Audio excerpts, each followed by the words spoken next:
Alright, welcome back. So in this video I'm going to be covering essentially the top worst tools that I purchased thus far in my HVAC career and the top best tools. I basically have done 4 of each. I'm sure I've got more than that, but this is pretty much a good foundation. You get the gist, so that way you don't have to make the same mistakes I made, and you can pretty much benefit from some of the good decisions I made. So first we're going to go ahead and start out with the worst tools. And as you can see here, I've got, my Testo, this is the Testo kit I started with. This is it only came with the pressure probes and the pipe clamps. I didn't have any psychrometers. This Milwaukee meter, you would think by the look of it that it would be something special, but it's actually pretty much junk. It's my backup meter. And then we've got this here. This is probably, I bought this. This might have been one of the first tools I've actually purchased.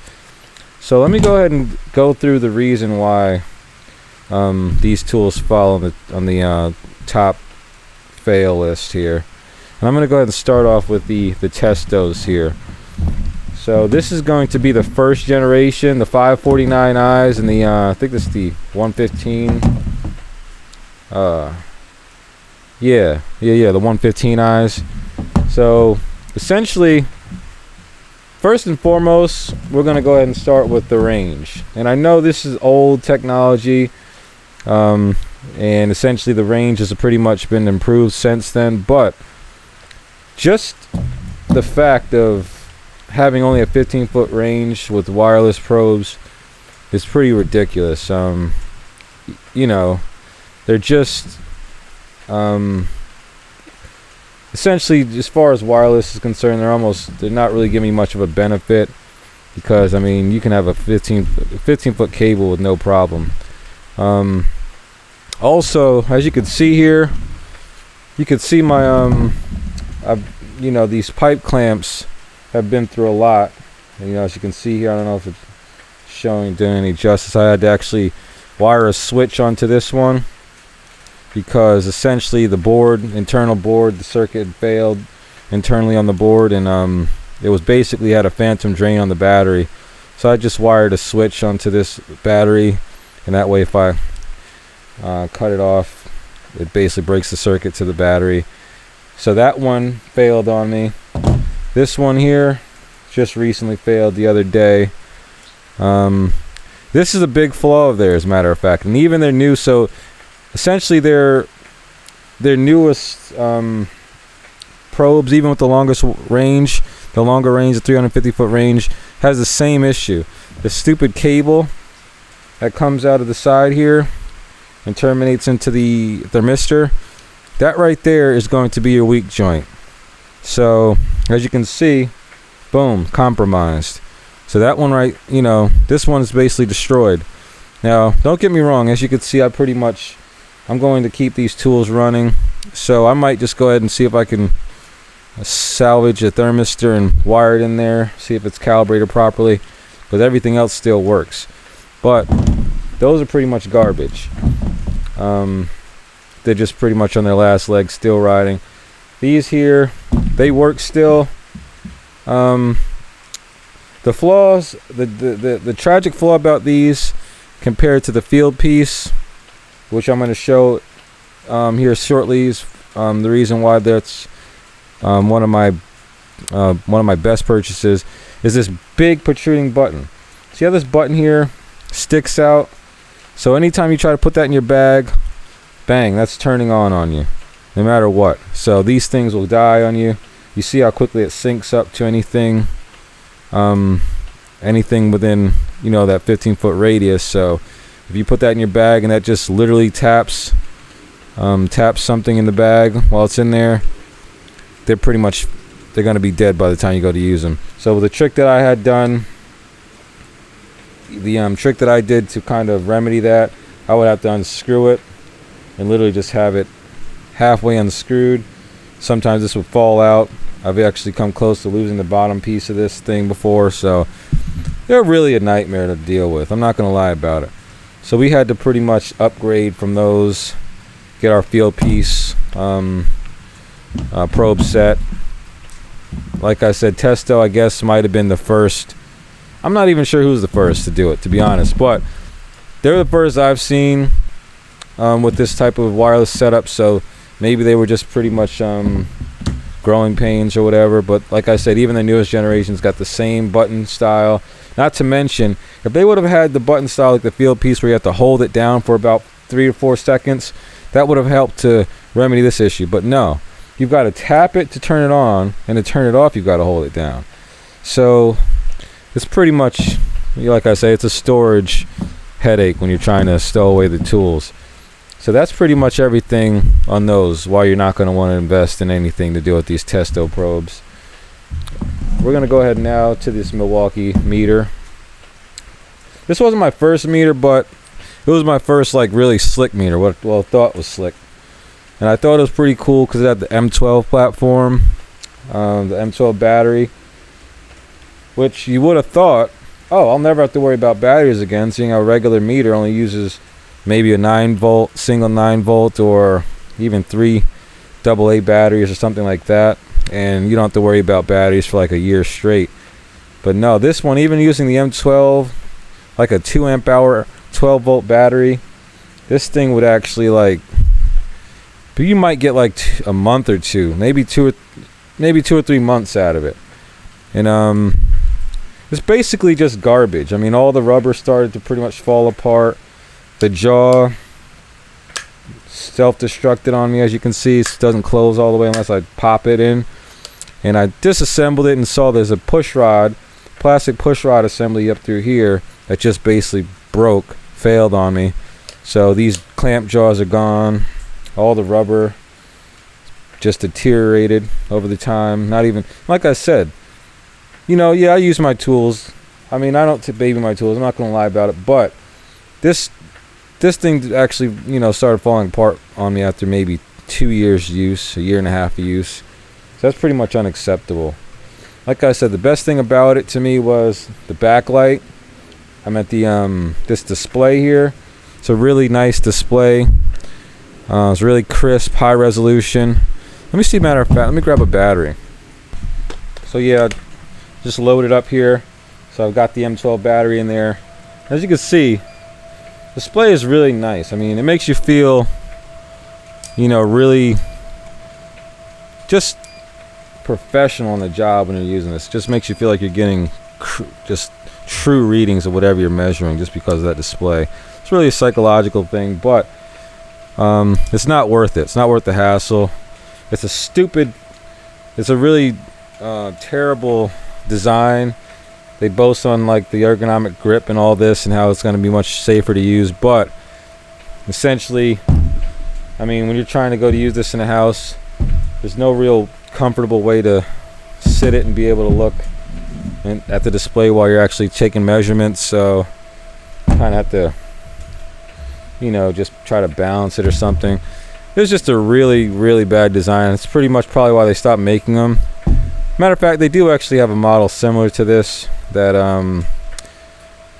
it's got a little bit more features. It's got the inrush current and you know, DC amps and all that. But either way, this clamp gun style is a joke.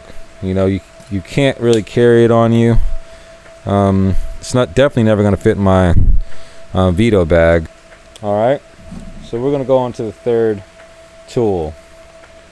This here. Okay, so this is going to be my first temperature measuring tool that I've ever purchased. I think I even bought this from Lowe's or something. And I mean, don't get me wrong, sometimes it feels like it's actually pretty accurate.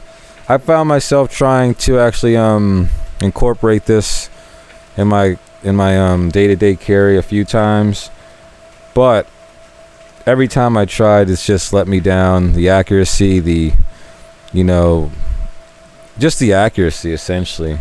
It's garbage. They're not really designed for, I guess it's just the quality of it, honestly. It's just a lower quality. And like I say, just all the different surfaces, you're not going to be able to have this have one of these calibrated to all the different surface types. The thing about these infrared thermometers is that they're really sensitive to the type of surface you're measuring. So if you got a really glossy surface or maybe a metallic surface, it's not going to be very accurate. Not to mention, as you see here on the side, it's really sensitive to the distance as well. As you can see, the further out you get, the wider the actual measuring area that it's taken. So it's just really, like I said, I've not had very good results using this. And I try to, you know, disprove the naysayers. You know, they get a lot of bad flack, these things do, but it's for a good reason. This is not a good tool to use. I'm not gonna lie about it. I've not tried a higher quality one because I just figured it's not going to be too much of a jump up. But let me know if you guys have better experience with the higher quality ones. But I pretty much just trust that these aren't going to be the tool for precision.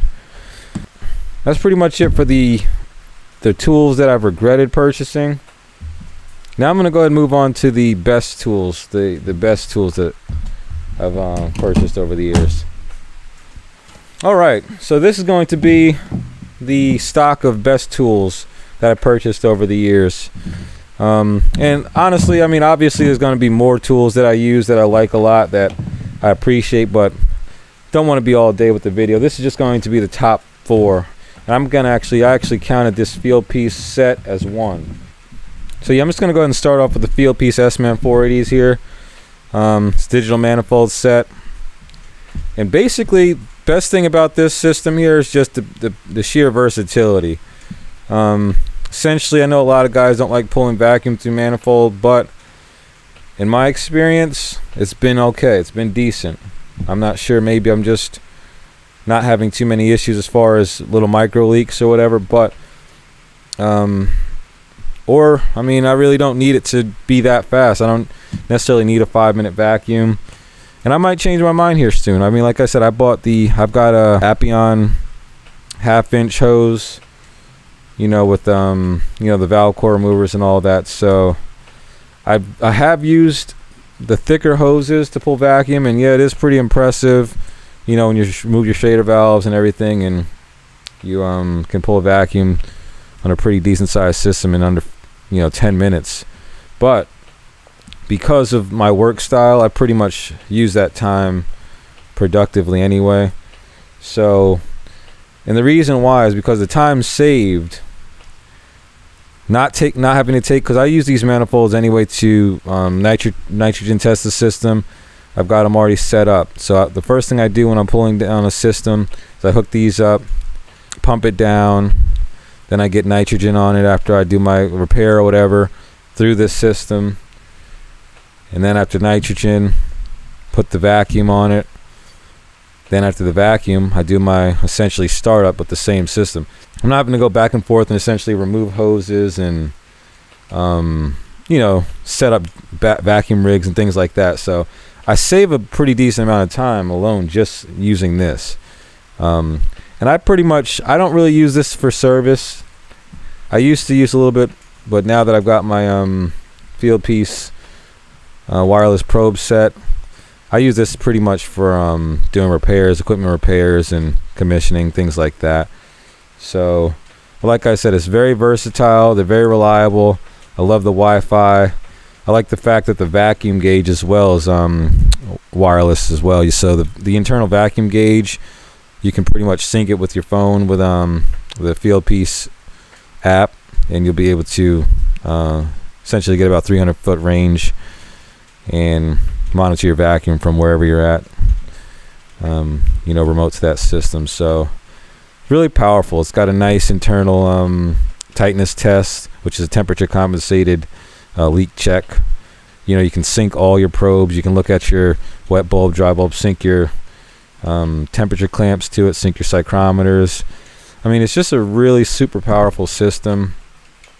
A lot of people I don't think a lot of guys really fully delve into what these things are really capable of. You know, it's got a dry bulb, K-type thermocouple for your outdoor dry bulb when you're using it, so you don't have to worry about pulling out another probe. That's one thing I like about Fieldpiece. They really do. They try to throw the kitchen sink at it. That's why I really wanted to like that 680 meter. But there were just a couple things about that meter that I couldn't deal with. So, but I would have loved to have that as part of my kit. But yeah, that actually leads on to my next instrument. We're pretty much good with this. This here, Testo 770-3. It's a power meter, and I've grown to really like this meter. I'm not gonna lie. At first, it was kind of a little bit difficult getting used to that design. I mean, I'm all about, you know, unique designs, but it really does get into tight places I would never be able to get into with my other meters. Not to mention it's Bluetooth capable. It'll sync with the Testo app. It's true RMS. And also another thing I liked about it as well is it pretty much is designed for HVAC. So it's got all your facilities that you'll need for anything from microamps, testing furnace rectification. You know, you've got amps, power factor, automatic capacitance. Like you put your meters on the capacitor, set it to this here, and it'll automatically go to capacitance, or if you need resistance, your ohms. It does kilo ohms, milliohms, mega ohms I meant. So it's really powerful. It's pretty cool little, I'm not gonna lie, it feels like a cheap plastic toy. Feels like it's made out of that plastic that, you know, like toy cars used to be made out of. But it's been pretty rugged, pretty sturdy. The display on it's pretty nice as well. You put the backlight on there. Pretty decent display. Honestly, I didn't even really intend on buying it. I just saw it on for sale on Facebook Marketplace, and it was a pretty decent deal. I think I might have paid like $120 for it. So, but yeah, like I say, it's definitely a good meter. I really like the fact that it does AC, DC current as well through the clamp, and it does amps, frequency through the clamp as well. Yeah, I needed something for DC, as you know, for when I'm working on automotive and things like that. So it's a pretty cool meter, something different. But yeah, definitely one of my favorite tools thus far. I added a little magnet strip on it, kind of bootleg, but just use some Velcro. That's how light it is. I mean, that Velcro, I've got really heavy duty industrials Velcro, and I just pretty much stick it on there. So that's that. I'm gonna start off with these here clamps. These are the JL3PC clamps here, and they're called Rapid Rail. And I'll tell you one thing, they definitely live up to the namesake, because these things will stabilize so quickly, like almost instant. You're gonna get temperature readouts of anything you clamp them on. The only caveat to that, though, is it's got to be a metallic surface, because essentially this here, they've got each side of the contact for the thermocouple is on its own side. So essentially, the metallic surface completes the circuit. I guess that's part of the technology that enables it to be so quick, rapidly responding. But I mean, if you're using it for what they're intended to use for, that's not an issue. Unless the pipe is really dirty. Sometimes the pipe gets dirty. That kind of sucks. Most of the time, you'll be okay if you just kind of wiggle it on the pipe. It'll clean a nice little surface area for you. But sometimes you'll have to take out your emery cloth and clean it up. But it's worth it. I mean, these right here, invaluable. These are essentially irreplaceable as far as line temperature clamps. They're the best you're gonna get, I believe. Get into tighter spaces, because they were able to, I guess, have the same maximum surface area, so they can actually make it a needle nose. Unlike the Testos, you have to really clear out a nice area for those in order to get good reading. What else? Also, they've got the hold to turn on power button, so you got to hold it for a few seconds there before it turns on. That's a good little safety feature for storage. Another thing that's cool too, It doesn't work with MeasureQuick, but when you're using it with the Fieldpiece app, this here select suction line or liquid line selection, and that actually will select it for within the app as well. So this is connected to the circuit somehow, and it'll tell the app that this is the actual liquid line if it's red like that. So it's cool. All right, now we've got the pressure transducers. These here are really nice. Not really much to say about them except for the range is amazing. 1,000-foot range, I think it is now. The 45 degree is pretty cool. I didn't like it at first, but it's pretty sweet now. Oh yeah, another thing as well about these here.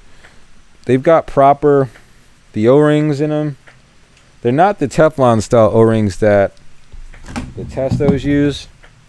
These Teflon O-rings, I'm not sure if they just didn't seat that valve depressor right, but I've tried every different position on these things, and you cannot install these on a liquid line that's running without it, pretty much blasting an unbelievable amount of liquid refrigerant onto your hands. So this was an issue, but these here, they've got these things tuned properly. Like, you can put these on any liquid line with minimal, they almost act like lossless fittings.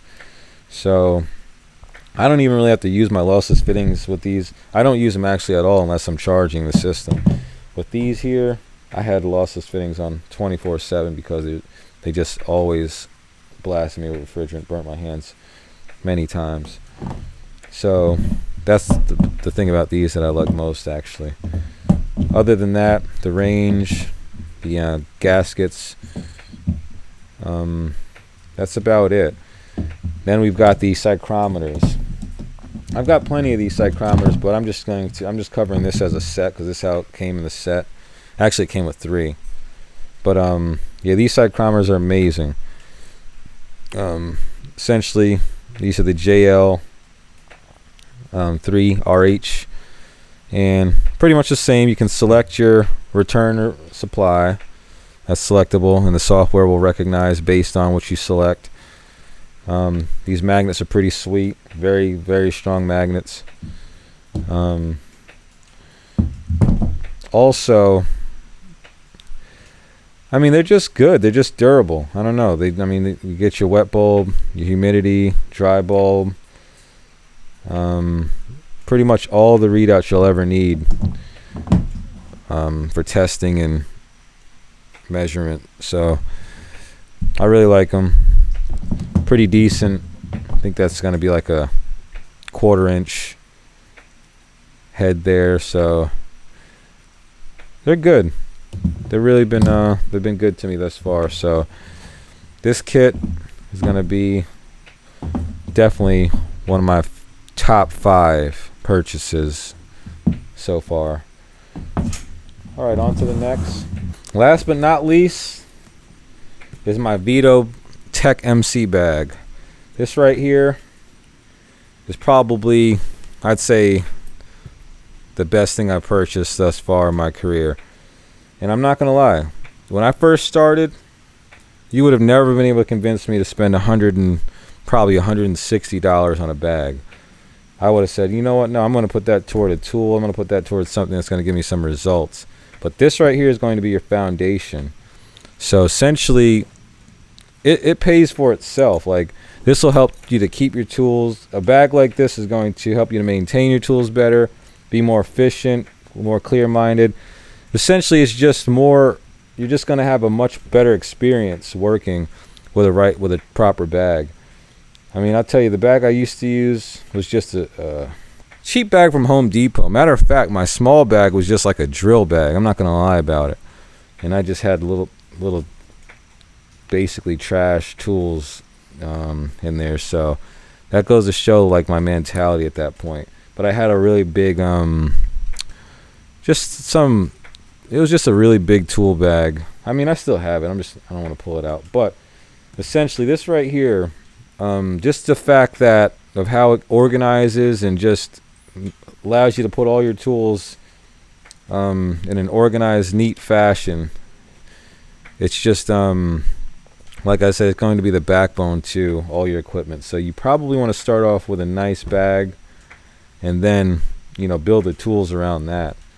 Because essentially, I mean, you can have the nicest tools, but if you're constantly losing them or breaking them, or just essentially just not able to get the most value out of them, it's really no good. So I never would have thought that I would actually be making such a big deal of a bag, but this bag right here has really changed. I think it's changed the trajectory of my career, to be honest.